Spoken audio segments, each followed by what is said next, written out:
My name's Vanessa, and I'm a Christian working in a hospital as a healthcare chaplain.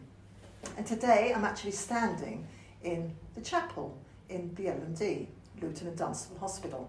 Just have a little look.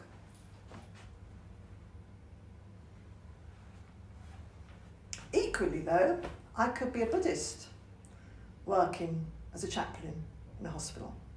I could be a Muslim. I could be a Hindu. I could be a humanist. Faith is not the qualification. But what we have to be is accredited to a faith or religious order. Now you might be asking now, what does a chaplain do? Well, I'm sure if I gave 100 people 100 seconds to answer that question, they'd probably come up with something, as I'm a Christian, like you have to pray, you have to preach, you have to do sermons. I'd say, woo! No, you've got the wrong idea entirely. Being a hospital chaplain is not just about religion. And religion actually plays a very small part in our work. The objective of a hospital chaplain is not to push any sort of religion, our own or anybody else's. Mind you, about 100 years ago or more, that was totally different.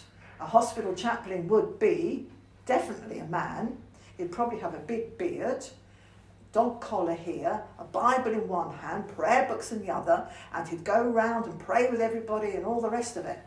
But fortunately, that has changed. You get men and women in chaplaincy. We don't have to wear dull clothes either. We can wear what we like, which is lovely. And you don't even have to be ordained. You just have to hold a leadership in a particular accredited faith or religious group. Now, what are our goals?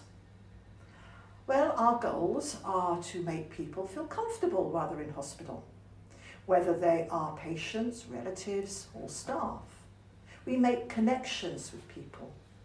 You could say we're people. And I'm going to give you sort of a definite quote here. The goal of the spiritual care department is to provide non-denominational support for people with emotional or spiritual problems, who are grieving, who are vulnerable, and they can be from faith or no faith. Now, to make that clearer and what we do, I brought some props with me today, which I hope actually you'll recognise. One of the first qualities that a chaplain has to have, I'll pop this on, you all recognise this as a stethoscope, is similar to a doctor. We have to listen to the heart. A doctor uses a stethoscope to find out what's going on in a person's body. But we have to listen to what's going on in a person's body by using our ears. We have to listen and listen. It's called active listening and is part of our training to be active listeners. Another part of our work, this will make you laugh hopefully, is the bedpan. Now, if you ever wanted to spend a penny anywhere and you really are desperate, you will know what it's like. You feel very, very uncomfortable. In hospital, this is probably the thing that is called for mostly by the nurses, a bedpan, and it has to be bought pretty quickly as well. But the reason why is because when pressure builds up in the body, we have got to let it go. And that's what can happen emotionally and spiritually in our minds. It builds up and builds up and builds up to cause us pain. Physical building up can lead to diseases and illness. Spiritual and emotional building up can also lead to depression, anxiety, or mental health problems.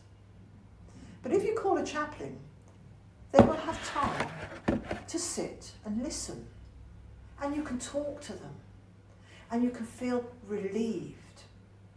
We're not there to judge.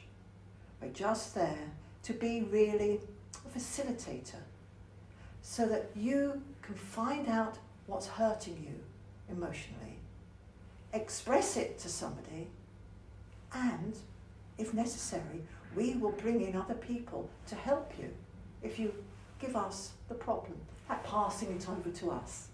And we can perhaps help in whatever way we can. And the other thing, a little prop I've got here, is the mask. Now this reminds me, sometimes we have to keep our mouth shut as a chaplain. Some people will tell us some things which are very confidential, and they don't want anybody else to know. And unless it is against the patient's best interest, we will not divulge that to anybody. There's sometimes that people do tell us things and they have to be passed on, but that is on rare occasions. But we can honestly say that your confidence in us and your trust in us is what we value the most. We will never be judgmental, and you can be sure that we're not going to try to influence our faith upon you.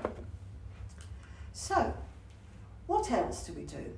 If we're not going to bring faith, if we're not going to bring that into the conversation, what else? Well, apart from listening, we will be beside you in your hospital stay. It might be just to sit and hold your hand. It might be just to give you confidence back, or whatever way we can help. But also we do have part of it which is to do with our faith background. Now, as a Christian, I have to do what we call Holy Communion. I can bring that to your bed, or I do a chapel service. And as a Christian, there's other things I can do. We have weddings and baptisms, we say prayers, but only when you ask. We don't very often say to people, I'm going to say a prayer. We will wait for them to say, will you pray with me? Different conversation, isn't it? So, you see, it is very much a varied task that we do. Now, I could talk here for a long time, but if you've been interested at all in what I've been saying, please feel free to get in contact with us at the Bedfordshire Hospital Chaplaincy team, and you can learn more. It is a wonderful thing to do, and I'm sure you have many talents that the chaplaincy team would be able to develop. There's training programs. Lots of universities now are accredited so that you can actually train to be a chaplain in whatever faith or non-faith you are. Thank you really for being good listeners yourselves, and thank you, and hope to see you again soon. Bye-bye.